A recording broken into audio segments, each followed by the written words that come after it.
What's up, Wendy? Hey, we're here to do the option podcast. What up, Cool. Ashley? Hey. So for those of you that are looking, that don't see the fake volleyball wrinkle wallpaper I have on my thing, which I'm hoping Wendy and Ashley can help me with. Maybe a nice white wall and a be better thing on the back of my We be are better happy or to whatever. have you.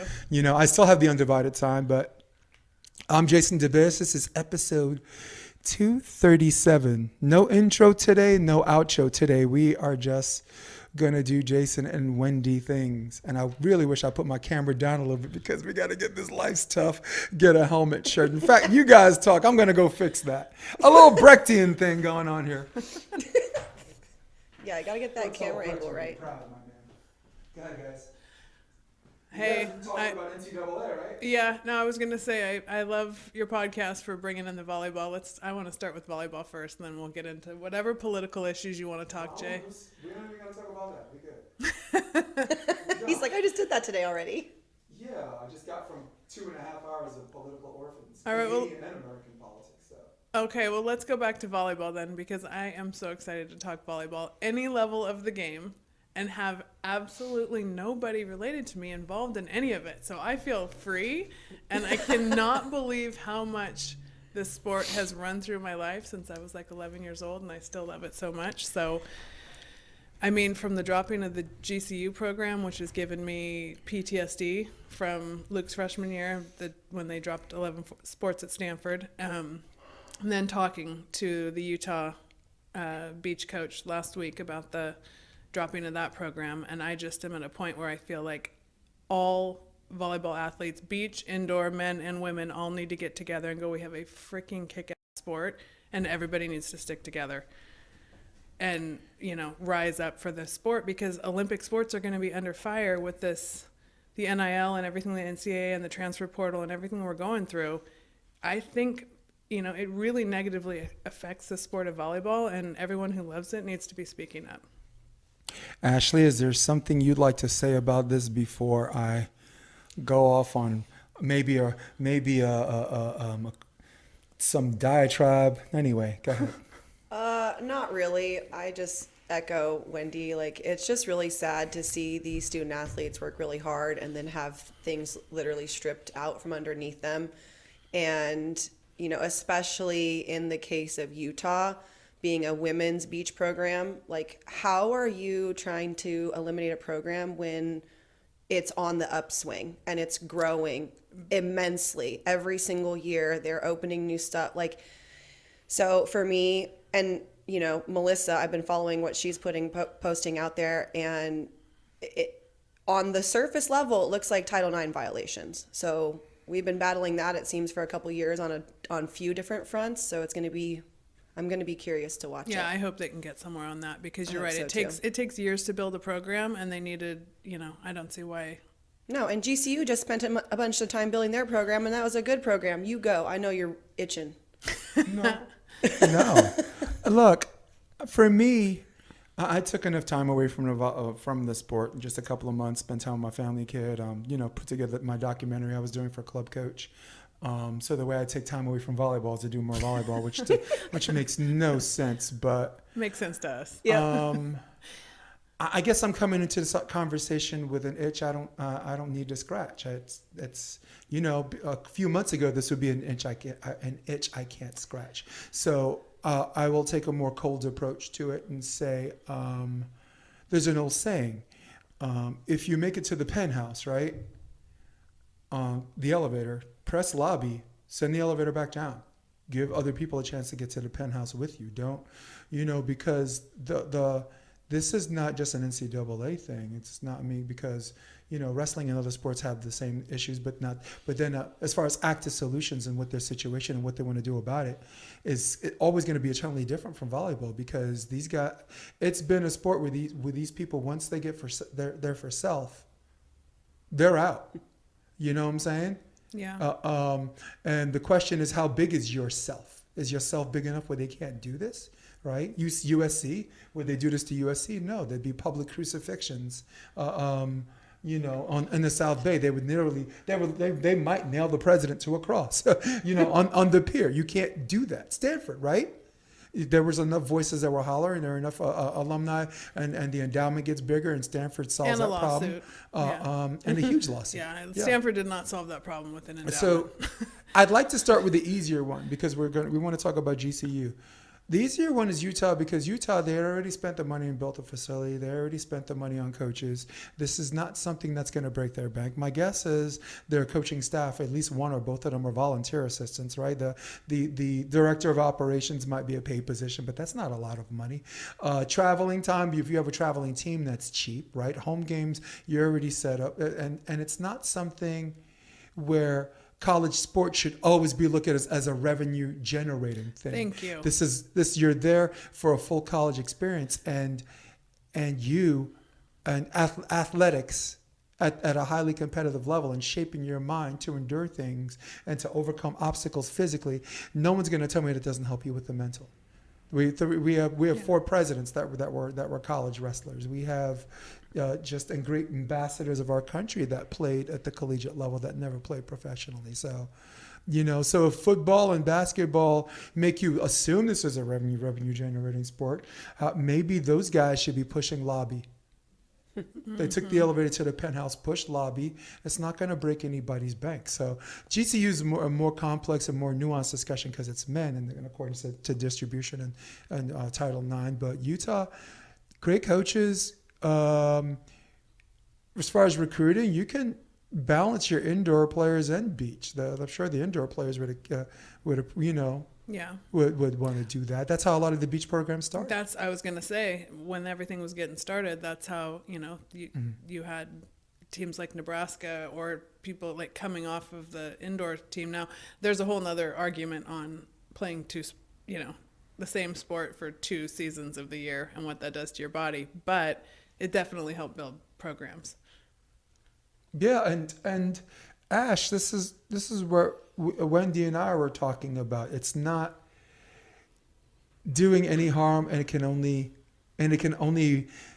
go up from there. You know what I'm saying? Like women's volleyball was in that same boat, and now as a year and a half ago, we had 93,000 people jam a stadium to watch Nebraska play. I think Wisconsin, Yeah. which is probably the biggest Big Ten rival the last decade, right? I mean, Penn State won this year, and they're back on top, and that's always been East Coast guy. It's always been my favorite Division I team. Russ Rose, and it is number 3 on all of the college networks as far as rating viewership is concerned. So Big Ten Network, Longhorn Network, ACC Network, all these college channels. It's 3rd only behind men's basketball and men's football, though Caitlin Clark might have changed that dynamic a little bit. So that's what happens when you give the sport a chance. Yeah.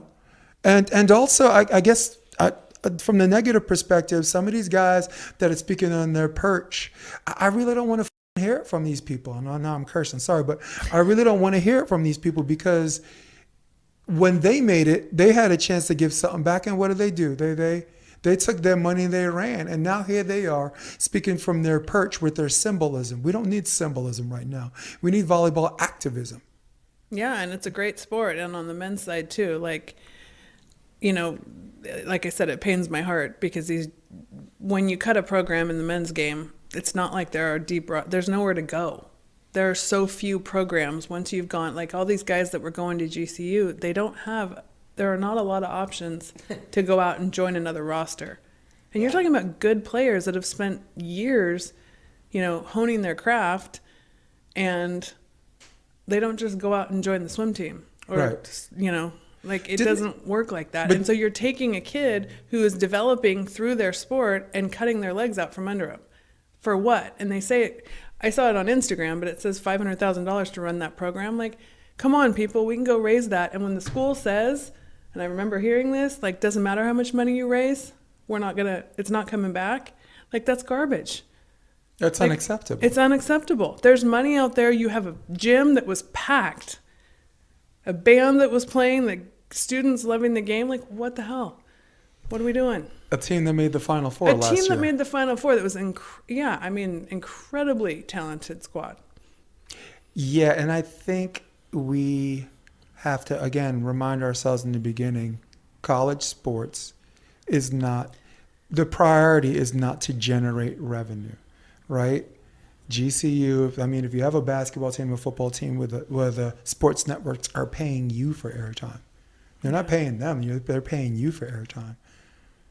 You're right. That's 2 football games. Yeah. That's I mean, 2 seriously. college football games. Yeah. And there's enough to go around. Well, And we need to be growing all the sports, including the Olympic sports, because what this does also to the Olympic pipeline, as they shoot, as they cut men's programs because they're not revenue generating, it crushes our Olympic pipeline. right. And for those listening that think we might not know any better, we're not here to make an argument about appealing to authority, right? We're not trying to disqualify an argument or discussion before the discussion even starts. But with that being said, we have Wendy Jones here with me, who went through the exact same thing with Stanford. And that's what I wanted to ask you a little bit. What are some of the comparisons that Stanford and GCU are going from, and then we'll explore the contrast where like Stanford was able to successfully get their program where GCU might have some obstacles. Well, they're only one team. They cut one team at GCU. It seemed like it came out of nowhere. Nobody would have seen that coming, as talented as their squad has been for the last however many years. And, at Stanford, we had 11 sports cut at once. But I will never forget the feeling of driving across town and hearing what happened. Like, it literally was like a giant kick to the gut.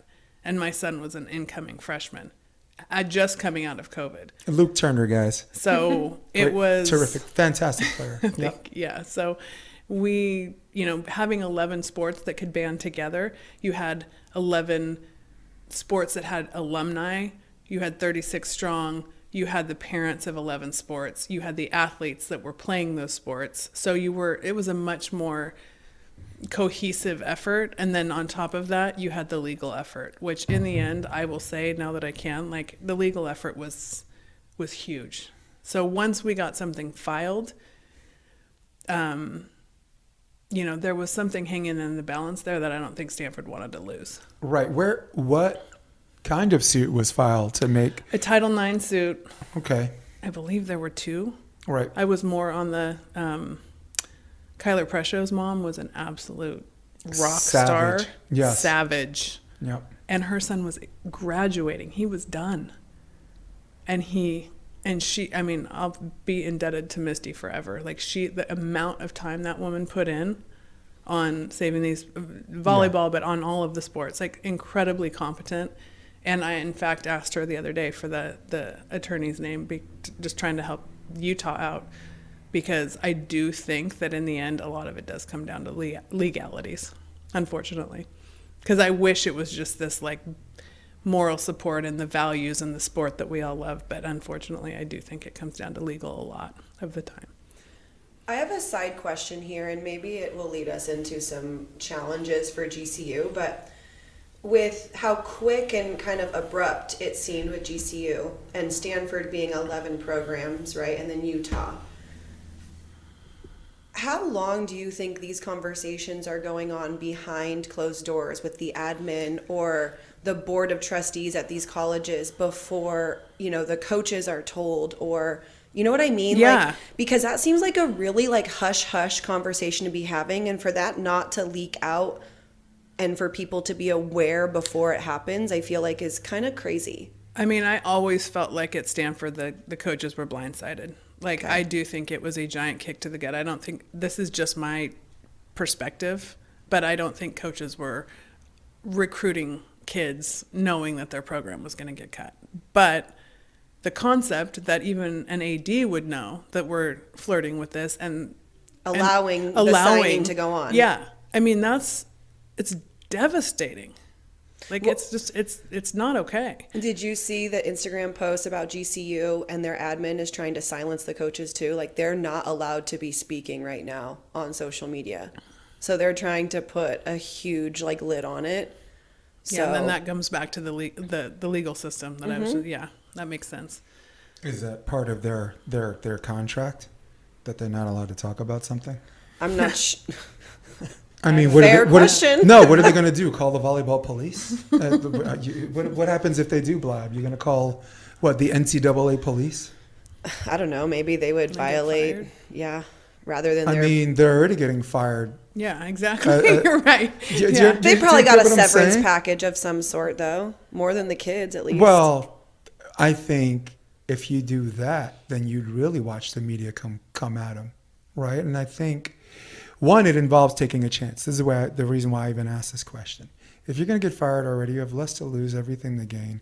And if they mess with your severance package, if they mess with your reputation, you go public with that too. And you're going to take a hit because controversially, nobody wants to hire that person, Yeah. right? Because if Right. you're in a situation, even if you're totally innocent, people feel like there's a stigma or like some kind of cooties attached to it that makes someone not want to hire you. And I think that's unfair, but that's also a real thing. Yeah.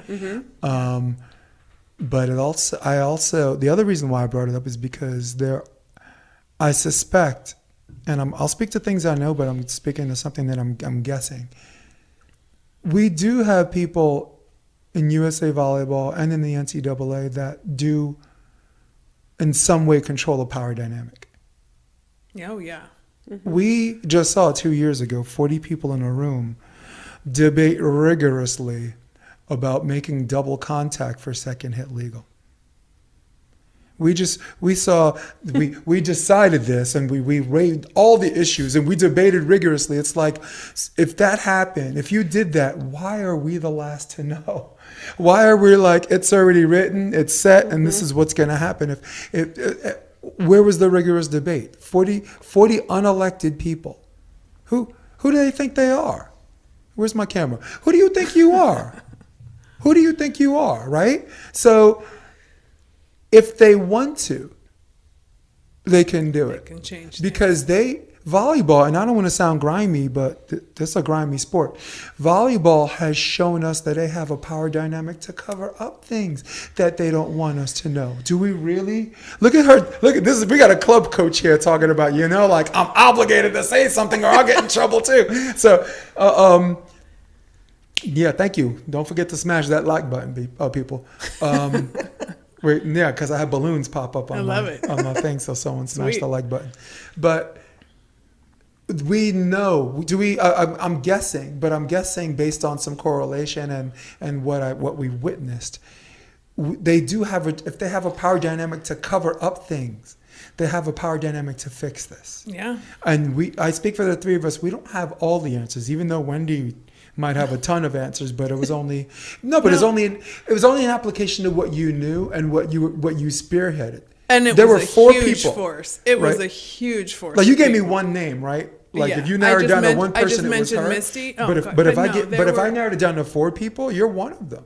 Oh, you're such a good friend, Jay. Yeah, I mean, I went all in, but there was such a force of people going after saving Stanford's 11 sports. Like I have friends. I will say the silver lining is the friends that I made going after saving all those programs. I mean, I have a dear friend whose daughter was playing field hockey. Like the wrestling guys were amazing. Like there were so many parents, alumni and athletes invested that it ended up being the silver lining is the relationships that come out of something so terrible, right? And then May 22nd, I will still say, I think, what was that, 22? That day that those programs were saved was clearly one of the best days of my entire life. That's how foundational that feeling is of the thing that your kid worked for, or being that athlete that worked for those things.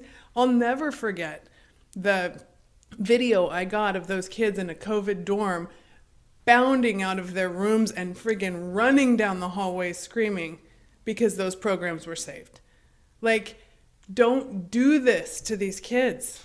They have worked so hard. You don't get that good and then switch sports. Like, what the hell? Don't get me going.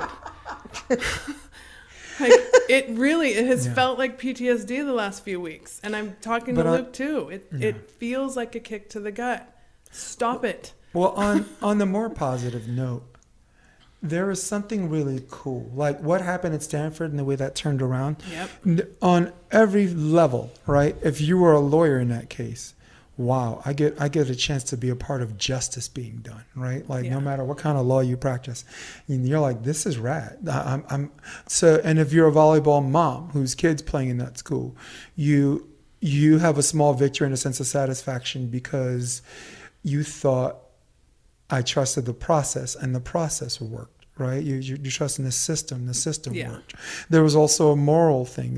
You didn't think it was moral for this to happen, and for mom's morality won, right? And for the student athletes who, you guys don't really have an appreciation with not just Division I, because Division I men's volleyball 1, 2, and 3 are kind of together because for years, you were only allowed 4.5 scholarships for a team. So some kids would be like, you know what?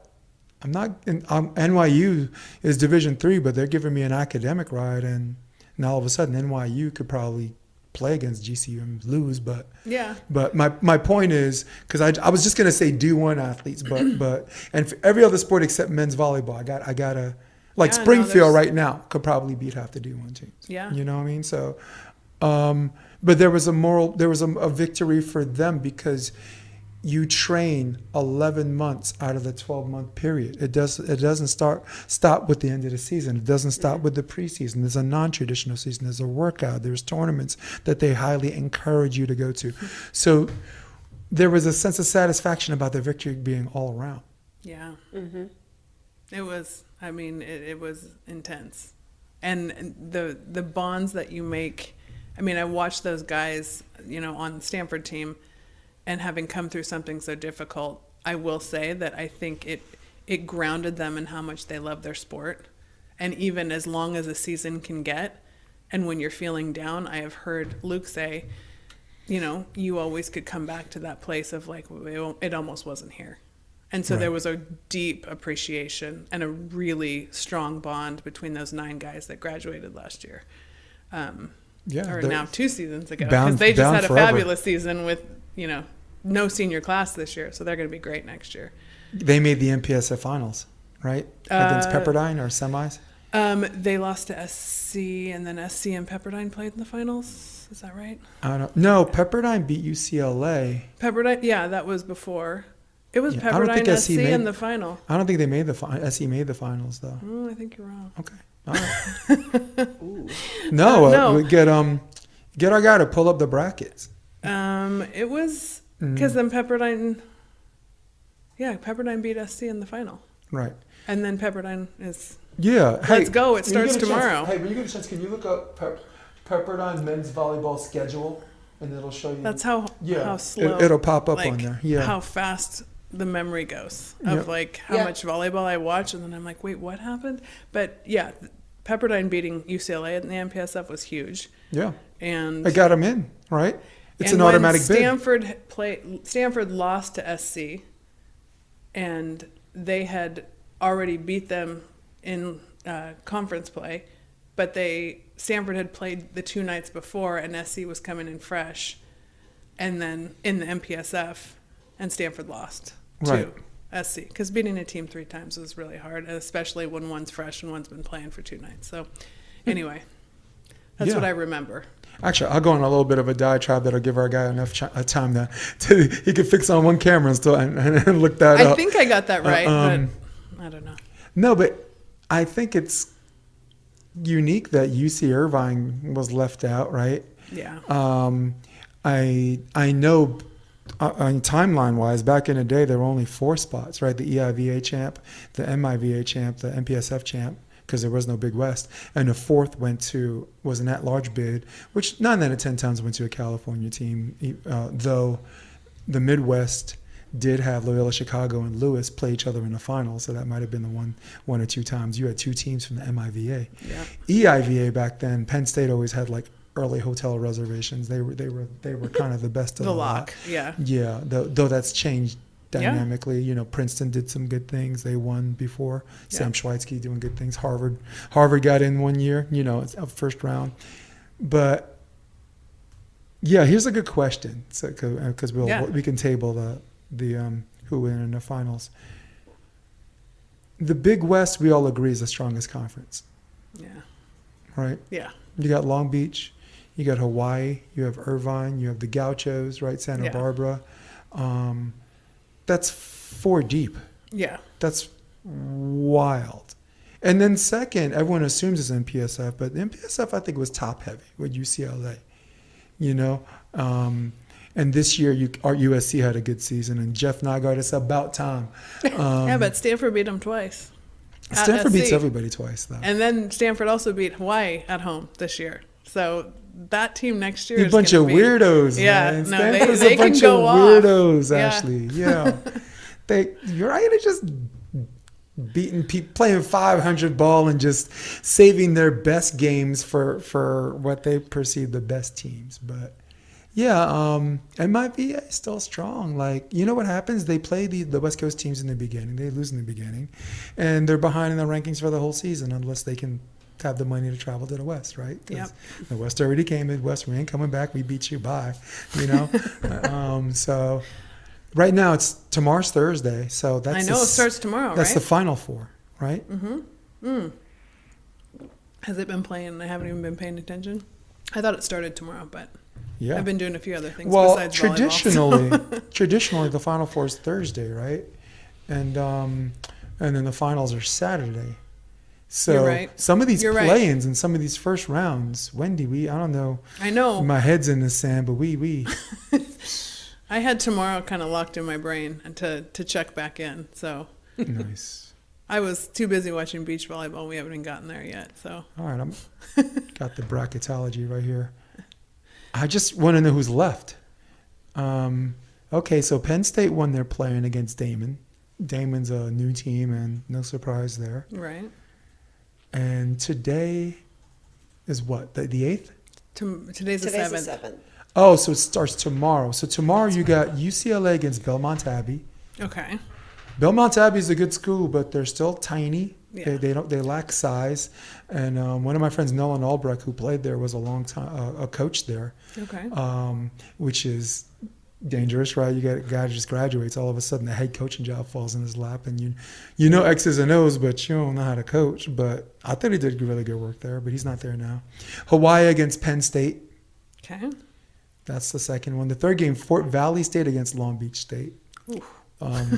That's a sacrificial lamb. Yeah. I was going to say. Right. Oh, there it is. Pull it gonna up be again. painful. Pull it up again. Pull up the brackets. All right, here we He's are got it. on court one. All right, yeah. So it's right there. We got Fort Valley State against Long Beach State. We have Pepperdine against Loyola Chicago is the more intriguing match to me Yeah. because Loyola Chicago is one of those teams that are strong and they kind of like wane at the end, and Pepperdine's doing the opposite. Yep. And though I do think, like, styles making matchups, I think Loyola Chicago should win this because their blocking scheme, like everything Pepperdine runs, Yeah. like Loyola Chicago's blocking scheme and their touch blocks are, and their swing Yeah, I blocks, haven't watched much of when they Loyola. decide to press are very, very good. So I guess it is in the Final Four. We're going Elite Eight tomorrow. Okay. The 10th, we're going Final Four. And the 12th, we're going the finals. So Monday night. That's great. Let's go. Where are we going to go watch it? Come on. Yes. Yes. Watch party. Yes, watch party. Yeah.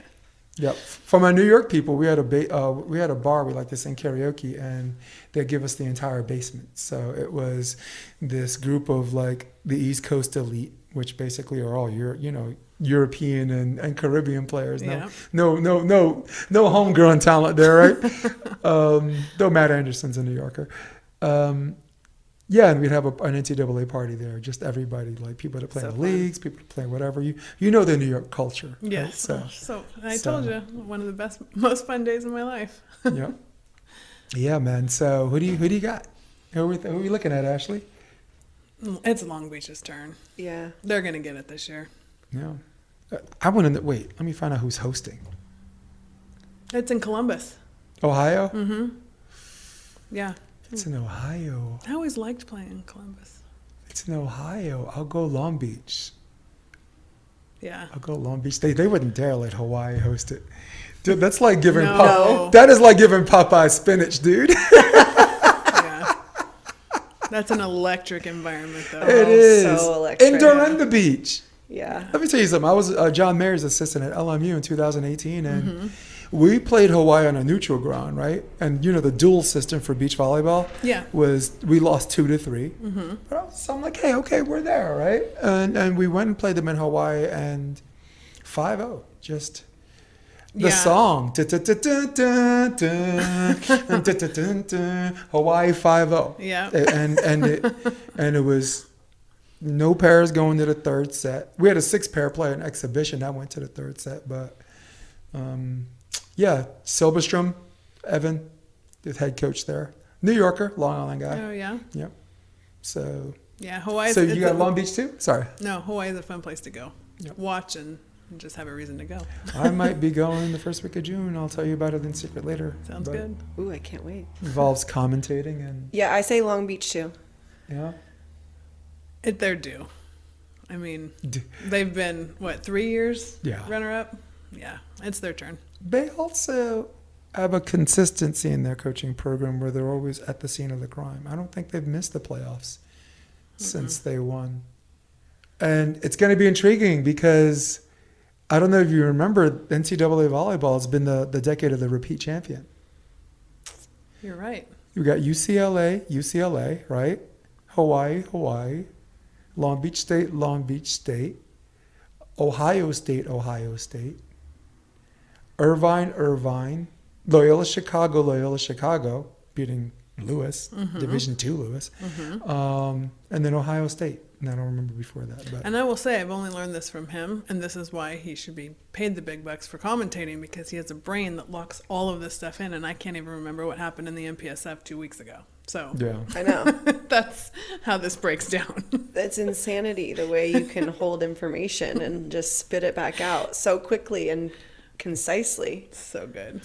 it was really good to be calling indoor again too. I called last year. It was the first time I commentated indoor in quite some time. It was LMU versus UNLV. The Running Rebels visited the Lions in the line. What I call the Lions Den. I don't know what they want to. Y'all call it what you want, but the Den is Yeah. Come on, get with it, guys. And I had someone with me, the commercial timeouts and just giving me stats and this and that. And I was like, this player's hitting 411, right?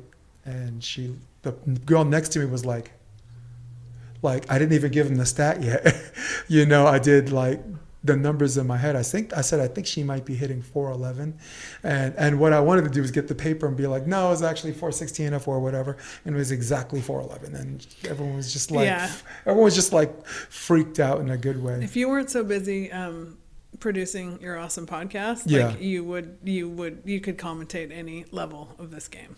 Well, I can't wait around. Across the board. Right. I mean, that was the one. I Yeah. only did that once. I can't wait around for people to be calling me, and my ego identity won't make me beg for these opportunities either.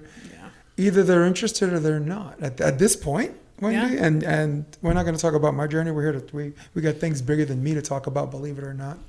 I'm just saying, I love listening to volleyball commentating, and you are amazing at it. So Yeah. The only agree. Yeah. Honestly, the only thing I do for free right now is you asked me if I was going to the AVP at Huntington Beach. yeah, Um, or Ash did. Yeah, I might because I built my brand off that.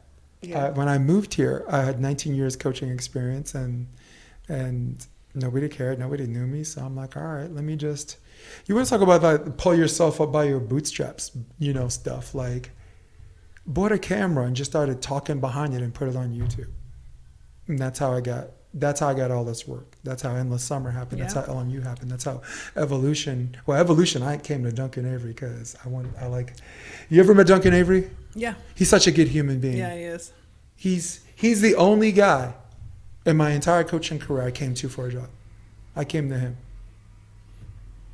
So, but want to talk about Actually, let's not talk about Huntington. Let's talk about the NCAAs. You and I talked a little bit on the phone last night. Beach, women's Of beach. course, yeah. Yes, Did you let's see go. her light up?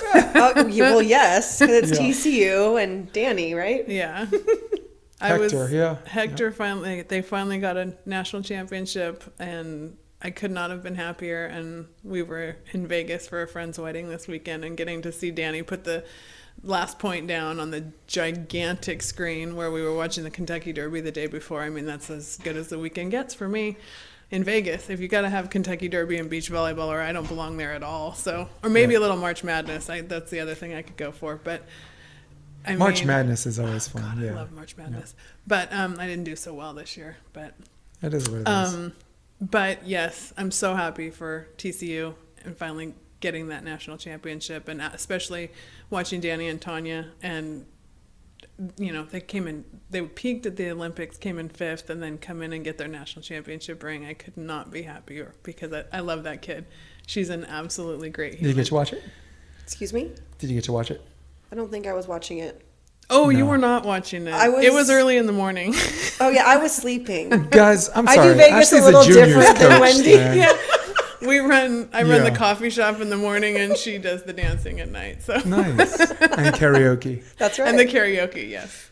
No karaoke. Yeah. this No, but weekend. for all I know, Ashley could have been in the tournament this weekend, right? She's. She has to go back on Thursday. We just came home.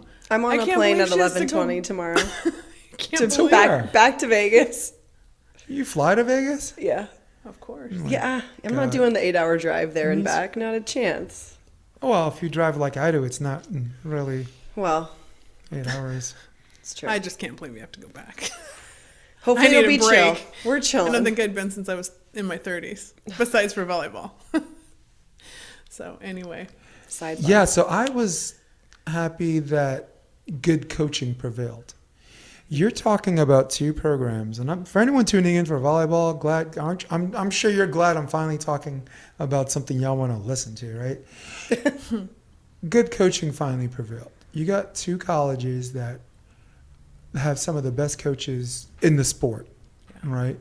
John Mayer is certainly my number one coach on the West Coast. yeah, he's a great coach. And we can talk about the other coaches later, but we're not talking about them. No time for losers because these are the champs, right?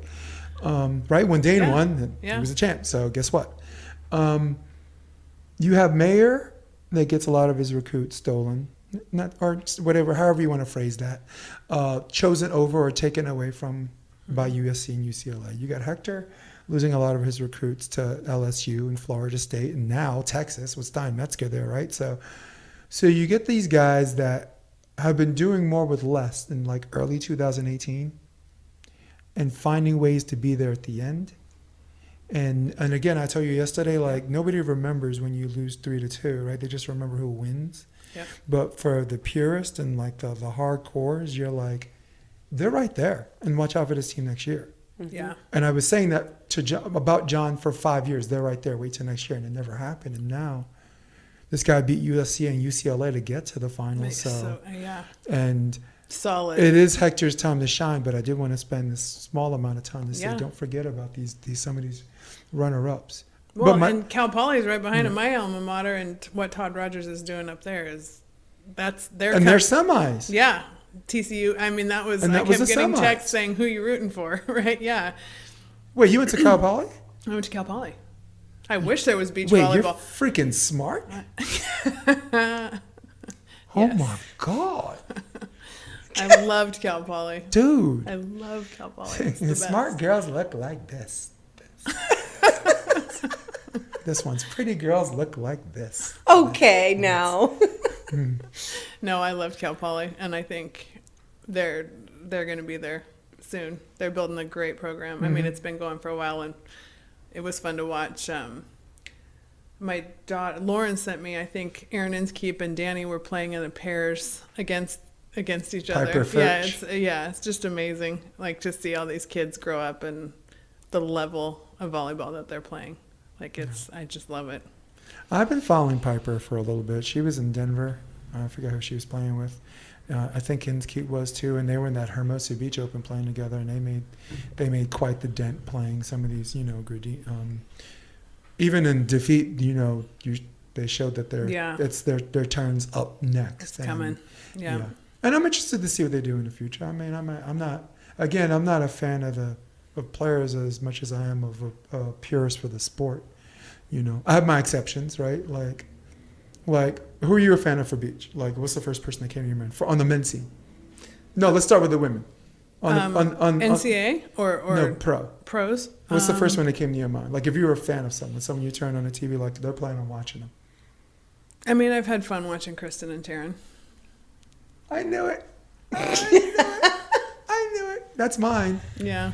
I had 3, and Chrissy Jones. She don't play. She don't even play the sport Yeah. anymore. So, but Tony Rodriguez is someone I've been following. Yeah. But everyone knows the obvious. We're gonna share what's not.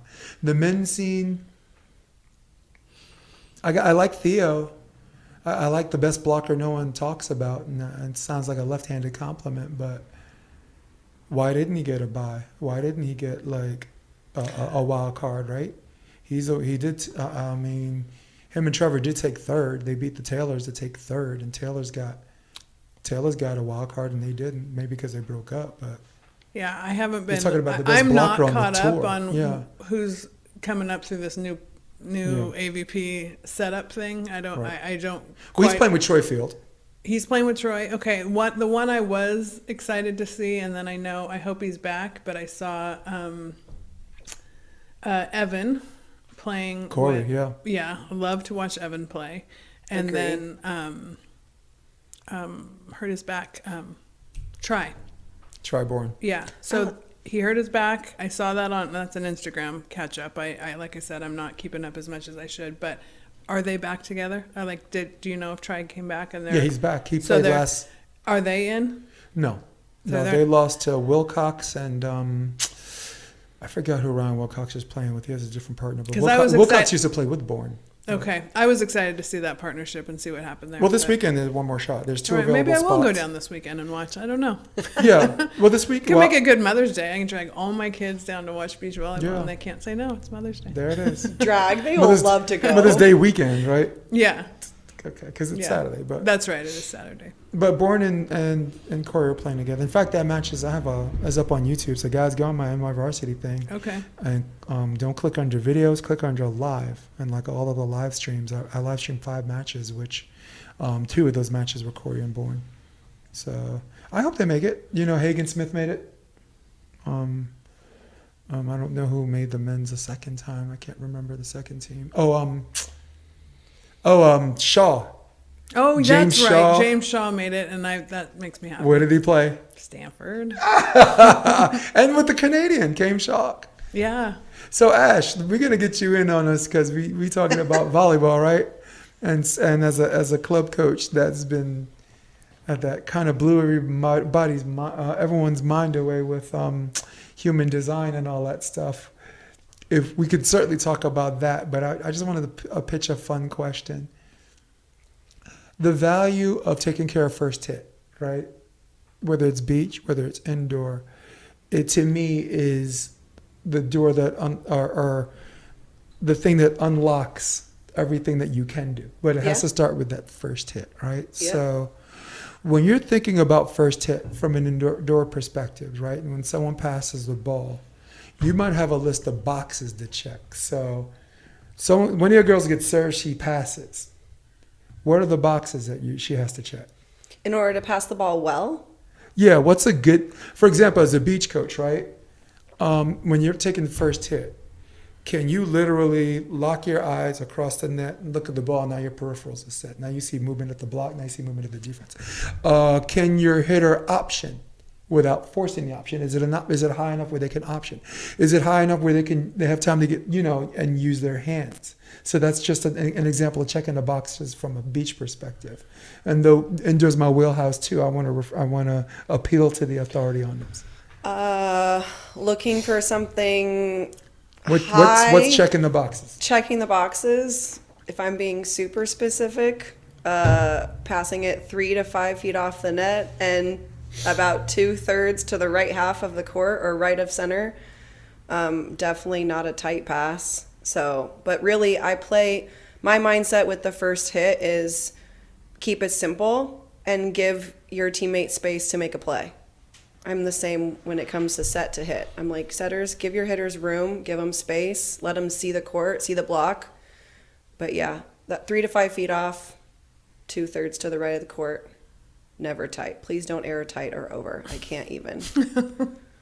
Okay, well, you got a 2-for-1 on checking those boxes, though, right? Like, never tighten 3 to 5 feet off. It's Yeah. the same damn It thing, is, you're Ashley. right. What are you saying, girl? It's exclamation, exclamation, exclamation. Can't get away with saying that on my podcast, saying the same thing twice. 2 different ways. You're welcome. The blasphemy.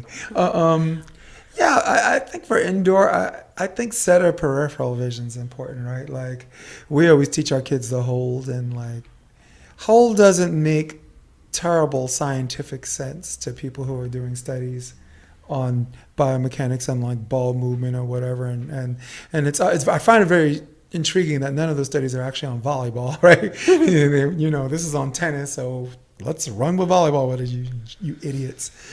But like, anything that you can do that gives setter their peripheral vision where they can at least see the middle. Like right now I'm looking at you, but I can still see Ashely. Right? But if a bad pass happens, all of a sudden your lens is fixed more here. And even though Ashley's still in my peripheral vision, I'm losing it because I'm focusing on something that's either I'm not practiced on, right? Right. Get the reps out of system or whatever. But that's one of my big checking the boxes, right? Like, one of the big challenges when serve receive, you're allowed to hand pass. The hand passes are going to the target, but what's happening is the setter is losing their peripheral vision. Sorry, go ahead. Well, where my mind's going is I'm going to give Ash some props because we were talking about this the other day. The importance of good coaching at the younger levels of the sport, because she's getting back into some of the younger kids, and she coached Luke at 13s and Lauren at 14s, I think, 14s and 15s. Yeah. And when you have a good coach that is locked in on the technical stuff young, that makes such a difference. And a lot of times they're bringing in, you know, young coaches to coach young kids. And the truth is, like, if you can build that stuff from young, you're not reversing course. And then when you get to the levels of the college game that I've been loving watching for the last few years, the flow, like, those guys aren't thinking. They're just being who they are because they learn this stuff young, and they've learned to connect with those teammates, so it doesn't matter where the ball is. Like watching Stanford's team, I'm going to go back. Those kids played club together. So, like, I think 4 of them were on the same Beta Bay club. Watching them amazing. play, you just see it. Like, the connection's already there. But you have to have good coaches at young ages that teach this stuff. Yeah. So Let's highlight some of them on the West Coast. I like Tom Chafin's, right? So love He Tommy. teaches 11s, he teaches 12s, 13s. Yeah. Ashely Clark, the application of human design is very applicable because human design goes from all of the chakras, right? Mm-hmm. Your groundedness, so toddler to child to teen to young adult to full adult. So human design is kind of your one-stop shop. It's a really all-purpose, and I think that's cool. Duncan Avery, right, from gym classes at I forgot what the junior high school is next to Redondo. What's it called again? Paris Middle School, Yeah, right? there you go. I think of Jason Olive. Jason Olive is a volleyball nerd at Los Angeles Volleyball Club, and though he's good at coaching all the younger groups, like some of the kids he gave me at 13 and 14s, I'm like, dude, he's like, you're welcome. I'm like, thank you. You know, East Coast, I'll go Aaron Colon, I'll go Yoel Sanchez, New York scene. Midwest, we'll go Progression Beach Volleyball, Brian McDermott. Yeah. Right. Texas, we'll go Leon Blazer. From Houston All-Stars, Eric Anderson, USA coach, who recommended me. So I can't cover all the names, but some of the names that came to my mind, these are the guys that are doing what we call God's work for volleyball, because if you get that kid from them and they're not a better player from you, you kind of need to reevaluate how you coach, right? Last season with Evolution, like, my guy Brent, his son was a libero, and he got a little bit worse under my watch, and it was something I had to re-examine because everybody else got better and he didn't. So it wasn't like everybody sucked. It was the way I was teaching that might have differed from him, who was an active player. So, you know, but he didn't suck. I'm just saying that I didn't see the. You know, like, no good coach is going to push you backwards. There's just levels to how much forward you can go.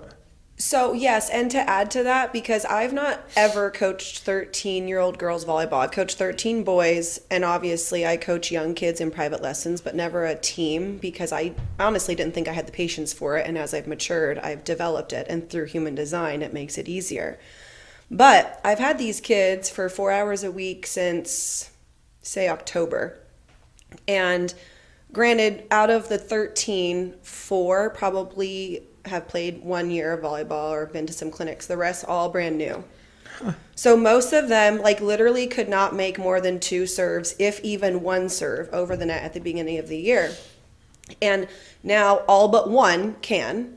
Okay, and I'm like, okay, I've got 5 more practices to get this girl her serve, right? But then there's some kids that I've been given feedback to that are doing the same thing that they were doing on day 1. So here I am as a private coach for the last 4 years, where I'm like low-key talking trash to my coworkers about like the coaching in the club scene, right? One of my biggest critiques is I don't think enough coaches are able to balance the individual development within the whole group concept well enough. So they come to private lessons, which is fine. But I come in and I'm like, gosh, what are you being taught? Like, where are all these bad habits coming from? And like, now I have kids on my team. I know you're being taught the right information, but what you do with that information or the intentionality and the focus you put in to make it better is up to you. So I would challenge that you probably created a great environment for this kid. You probably could have done 1 or 2 more things, but if that kid didn't get better in the environment where everybody else did, I don't see that as a you issue. Yes, we can always grow. We're the adults, we're the coaches. We're always going to look back at ourselves like that in the mirror. Right. If you're good at coaching and good at lifelong learning, right? Yeah. But in reality, if you're providing an environment where all but 1 are getting improvement and getting what they need, then it probably wasn't the best environment for that Right. one anyways. Yeah, well, No harm, no foul. Exactly. Well, non sequitur to this point. I'm very old school, and the things that come out of my mouth that probably juniors shouldn't hear, which made me Good awareness. which made me take time away from the juniors. But that's not logically connected to this kid or whatever. Right, because right. we're talking about volleyball growth. We're talking about challenging some of these kids. You're talking about presenting these kids their options, and at some point, because every good coach always thinks that if the team loses, it's because of you. We always any decent coach, any great coaches, Yeah. even when the games they win, they're like, Yeah. felt like a loss, What and can I some of do these guys better? just can't take the win. Oh man, there's definitely some games where I won them where I like felt like a loss, right? So, but I like that you brought up that at some point, and I believe Mother Teresa said this, one must participate in one's own salvation. Amen. Right? At what point does the kid, you show him how to forearm pass, and you've done everything except grab his hands, go on the court, grab his hands and stick his forearms out with him, grab his legs and run him back to the pass and whatever, like literally puppeteer him, right? The challenge of where you're like, okay, let me take a pause and see how he handles this. Right. Because giving up on a kid is not an option, right? Certainly not in the club scene, and not if you call yourself a coach. Nope. The conflicting forces of you trying to show them that there's a way they can play that succeeds, and contrasting to the force of, do they want this? Right.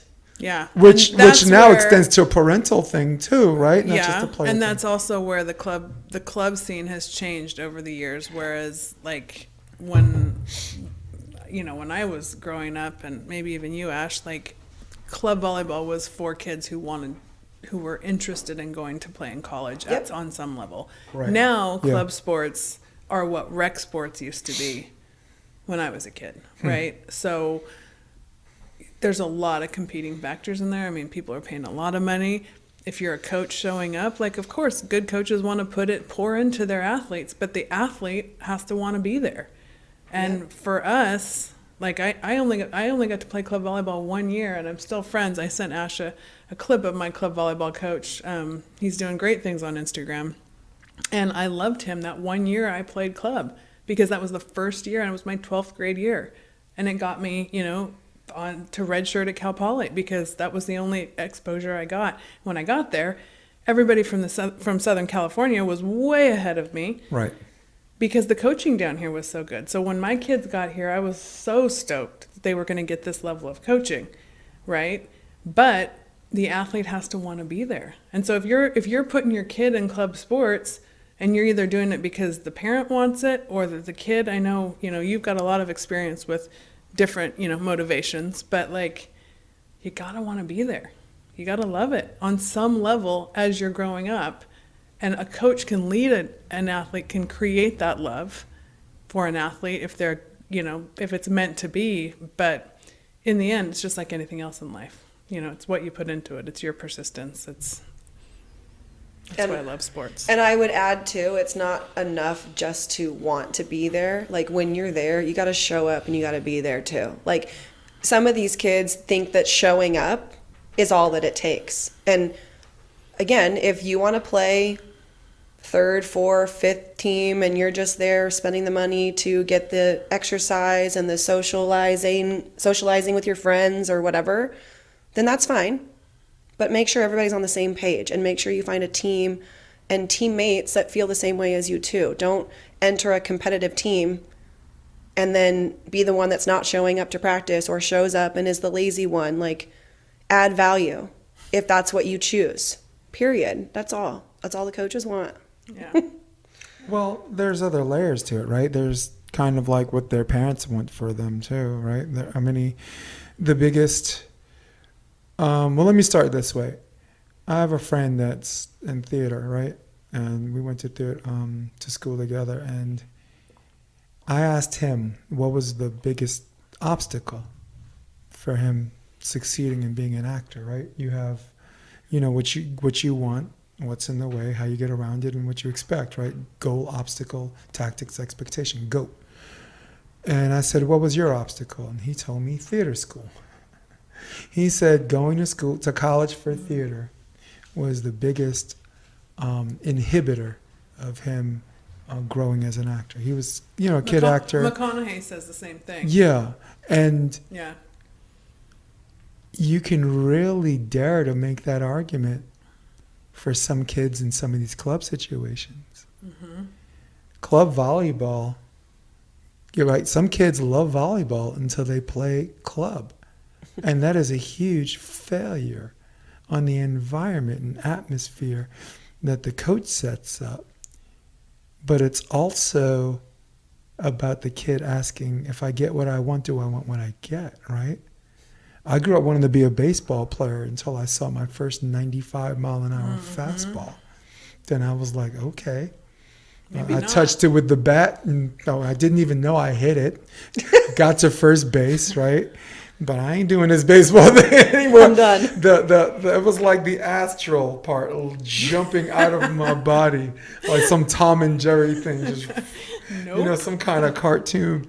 Thought I was going to be a baseball player. Hit on both sides of the plate, and then you reach a certain age or a certain level, and then this guy's throwing a ball at me. Just, ball one. I'm like, cool. Okay. Ball one. One down. Could have been a strike, and I wouldn't even know. Just because I just froze at the plate. I didn't see where it landed in the glove. So there's that, right? We're talking about different layers. So there are kids that want to play, but then it requires work, and if some kids don't want to work at it, then they probably don't want this, right? And then there's some kids that want it, but the enthusiasm works against them because they're not being mentally trained on the difference between wanting it and being in the moment and being in the game, right? Like, again, I go back to theater performance. You can't be on stage saying, I'm going to be a good actor. You have to perform. Right. Mm-hmm. Right? Yeah. Can I tell another story since I'm hogging the mic here? No, go for it. Always go for it. There was I think it was Lauren Bacall, but she talked about a theater show, which probably wasn't Betty then. It wasn't Lauren. She did 100 performances, right? And the first five performances, there was a way that she asked for the sugar for like her tea that made the audience laugh, right? She kind of picked up on it, right? And for the next 90 performances, she kind of played to it and no one laughed. And then her last 5 performances, everyone started laughing again. And when the interviewer asked, like, what did you do? She says, I asked for the sugar and not the laugh. So, again, translating the volleyball. You got it, your kids, that's another layer. Do you want it? And if you do want it, how bad do you want it? Do you want it bad enough where it works against you? And if it works, and this is where professional coaches come into play. Yeah. You have to be able, you can't just be a player and jump into a coaching slot and think you're going to diagnose that. Mm-hmm. Medical professionals don't even see that. Only coaches, real coaches see that. Yeah. Yep. Wow, it took me a long time to get there. Sorry, guys. But that was the point I was trying to make of the different layers and the responsibility. Yeah. You know, Ashely smiling because you're like, preach. Yeah. True. It's true, right? Yes. Yes. It's not for everybody. No. No. And I got one more thing. Go ahead. Based on her Optimist Journal blog, we're also trying something new. So if anybody out there, you've heard Wendy talk on this podcast, or hopefully you've tuned into her podcast, what I meant to say. But her voice is very calming. And we've started to upload YouTube videos for Wendy Jones meditation, guided meditation. So First time I cried on my podcast is Wendy's my guest. I'm good at making people cry. I don't do it on purpose. Jesus.